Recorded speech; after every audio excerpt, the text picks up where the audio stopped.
I think it is inaccurate for him to say that the drug fight or the drug problem did not improve during the drug war.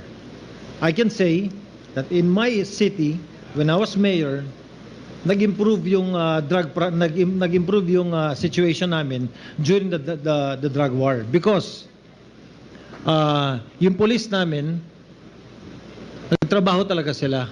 As a matter of fact, during the course na marami silang hinuli, in less than 2 months, Mr. Chair, there are over 900 people who surrendered in front of my city hall when I was mayor.